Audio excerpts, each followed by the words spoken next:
બોડેલી નગરપાલિકાની ચૂંટણી હવે અંતિમ તબક્કામાં પ્રવેશી ગઈ છે.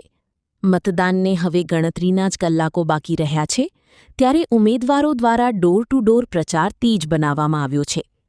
મતદારોને રીઝવવા માટે તમામ રાજકીય પક્ષો એડીચોટીનું જોર લગાવી રહ્યા છે. સ્થાનિક સ્વરાજ્યની ચૂંટણીને લઈને બોડેલી નગરમાં રાજકીય ગરમાવો ચરમસીમાએ પહોંચ્યો છે. ઉમેદવારો પોતાના સમર્થકો સાથે ઘરે ઘરે જઈ મતદારોને પોતાની તરફ આકર્ષવા પ્રયત્ન કરી રહ્યા છે. ખાસ કરીને બોડેલી નગરપાલિકાના વોર્ડ નંબર 6 પર સૌની નજર ટકેલી છે.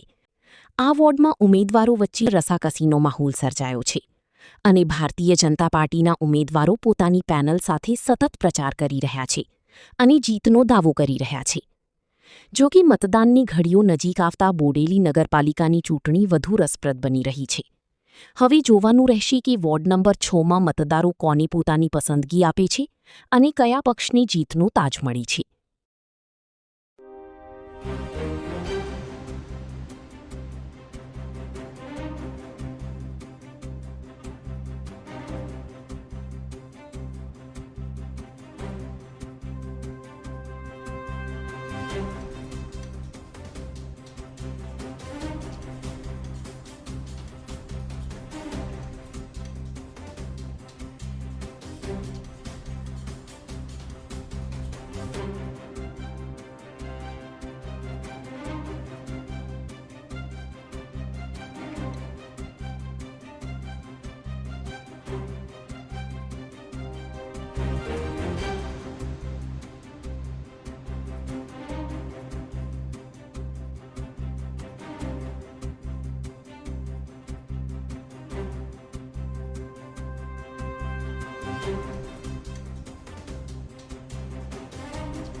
ભારત માતા કી અમે વોર્ડ નંબર 6 ના ઉમેદવાર છે 4 અને ફરીએ વોર્ડ વાઇઝ બધે ફરીએ છીએ તો અમને સારો પબ્લિકનો પ્રતિસાદ મળે છે અને અમારું કેમ્પિંગ બી સારું છે, પબ્લિકનો સપોર્ટ બી સારો છે અને વોર્ડમાં અમે 4 સભ્ય નગરપાલિકાના જીતા પછી અમારું પહેલું કામ હરકડી કોતરનું હશે. પહેલા સ્ટેજ પર હરકડી કોતરનું કામ કરવામાં આવશે. લોક સંપર્કમાં અમને ઘણો સારો પ્રતિસાદ મળે છે, ઘરે ઘરે આવકાર બી સારો મળે છે અને પબ્લિક બી સપોર્ટમાં છે અને પબ્લિક બી એવું કહે છે કે ભાઈ 4 અમે જીતીશું.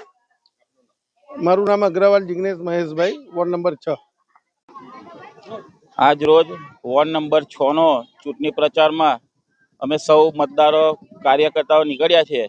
ત્યારે જે ડોર ટુ ડોર પ્રચાર ચાલે છે અમારો, એમાં જનતાનો ખૂબ જ સારો પ્રતિસાદ અમને મળે છે અને માનનીય વડાપ્રધાન શ્રી મોદી સાહેબના હાથ મજબૂત કરવા માટે બોડેલીની જનતા મક્કમ છે. ત્યારે અમે એટલું જ કહીએ કે બોડેલીની નગરપાલિકાની 28 સીટ ભારતીય જનતા પાર્ટીને બહુમતીથી વિજય મળશે. અસ્તુ. ભારત માતા કી જય. હું બારિયા શર્મિષ્ઠા વિજયકુમાર, વોર્ડ નંબર 6 ની ઉમેદવાર છું અને બોડેલી નગરપાલિકામાં પ્રથમ વખત ચૂંટણી યોજાવા જઈ રહી છે અને અમે લોકો ખૂબ ઉત્સાહી છે. ઉમેદવારો પણ ઉત્સાહી છે અને કાર્યકરો પણ ઉત્સાહી છે અને મતદારો પણ બહુ જ ઉત્સાહી છે અને અમે હજી ખૂબ જંગી બહુમતીથી જીતીશું અને આવકાર પણ લોકોનો બહુ જ સારો મળે છે અને બસ અમારી એ જ ઈચ્છા છે કે ભારતીય જનતા પાર્ટીનો વિજય થાય.